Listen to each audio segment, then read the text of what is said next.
Jokes विनोद video शेवटपर्यंत पहा. नवरा: अगं आज आपण लवकर झोपू, म्हणजे मी सकाळी वॉकला जाईन. बायको: का? त्या सटवीने ब्लॉक केलं वाटतं. नवरा जसा घरी आला तसं बायकोनं त्याला बदडायला सुरुवात केली. बराच मार खाल्ल्यानंतर नवरा म्हणाला, अगं का मारतेस? बायको: शेजारच्या शर्माजींचं त्यांच्या बाजूवालीशी अफेअर सुरू आहे. नवरा: पण तू मला का मारतेस? बायको: दहशत कायम राहिली पाहिजे. आणखी मार पडण्याआधी नवरा पळून गेला.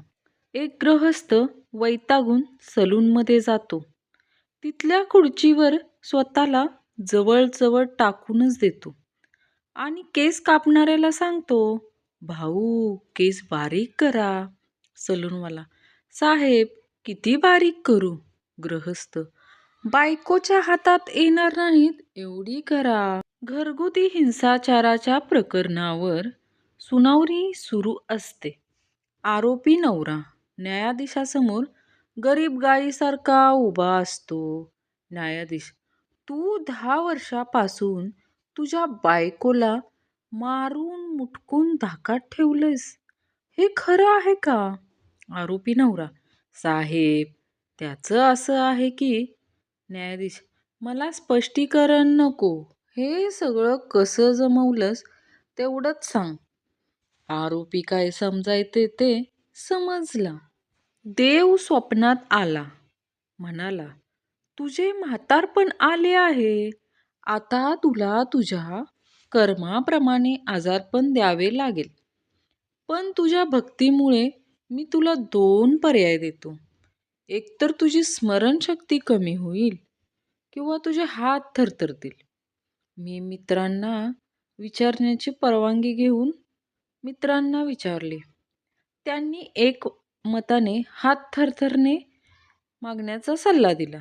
म्हणाले, तुझ्या ग्लासातून अर्धा पेग खाली पडला तरी चालेल, पण बाटली कुठे ठेवली आहे तेच आठवलं नाही तर वाट लागेल.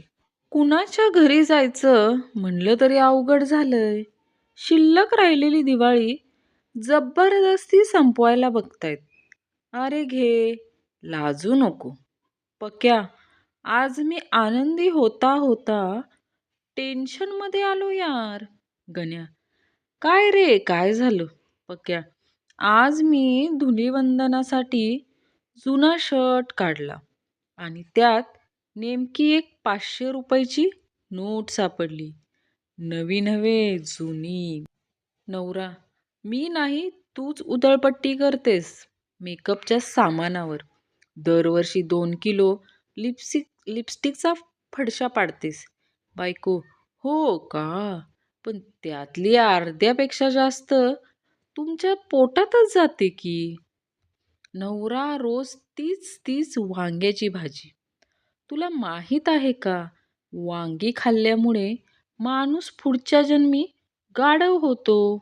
बायको: याचा विचार तुम्ही गेल्या जन्मीच करायला हवा होता. नवरा: सखे, मी तुला नवीन साडी आणू का? बनारसची. यात्रा करून आणू? बायको: गडे, तुम्ही मला बनारसला घेऊन चला. नाही तर तिथं बनारसी साड्या स्वस्त मिळतात.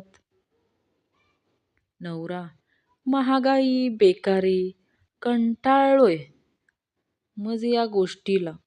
असं वाटतंय निघून जावं तप करायला हिमालयात.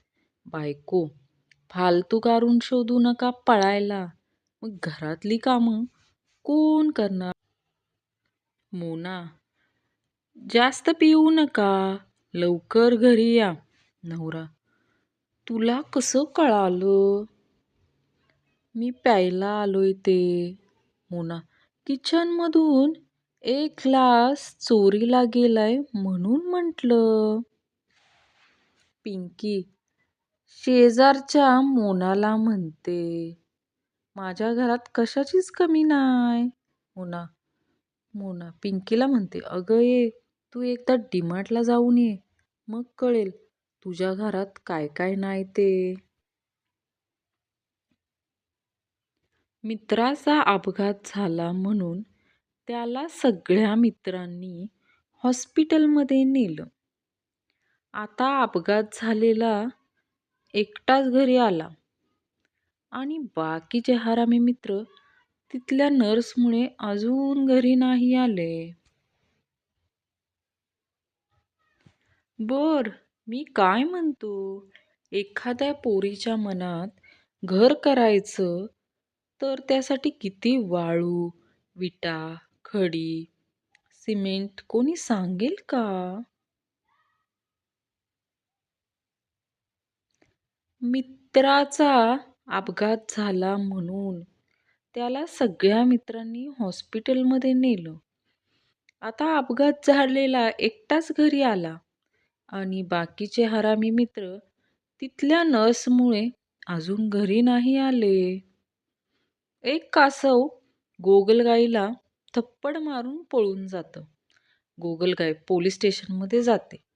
पोलीस विचारतो, नेमकं काय झालं सांगाल का?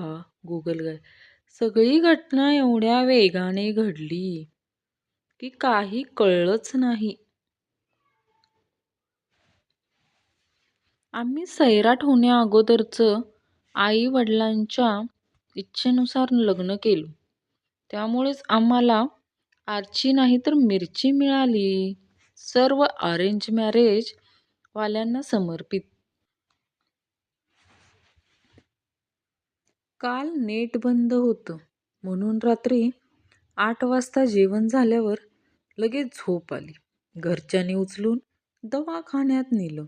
म्हणे आमचा पोरगा रात्री 2-2 वाजेपर्यंत जागतो. आज बेशुद्ध का झाला? काळू, काय बाळू, एवढं पत्र पाठवूनही शेवटी माझ्या लग्नाला तू नाही आलास. बाळू, अरे तुझे पत्र मला मिळालेच नाही. काळू, पण मी पत्रात लिहिलं होतं ना की पत्र मिळालं नाही तरी लग्नाला अवश्य यावे. पप्पूची बायको, माझे मिस्टर 3 दिवसापूर्वी गिरणीवर दळण दळायला आणायला गेले होते. अजून परत आले नाहीत. इन्स्पेक्टर, मग तुम्ही 3 दिवस काय करत होता? बाई, पहिल्या दिवशी इडली, दुसऱ्या दिवशी पोहे, तिसऱ्या दिवशी थालीपीठ केलं. शेवटी आज घरातली सगळी पिठं संपली म्हणून कंटाळून तुमच्याकडे आले. भंड्या, डार्लिंग, तू दिवसेंदिवस जास्तच सुंदर दिसायला लागलीस. बायको आनंदाने, तुम्हाला कसं कळलं? बंड्या, तुला बघून भाकरीही करपाय लागल्यात. 2 दिवस झालं बंड्याची बायको खुश आहे आणि अर्थात बंड्याही.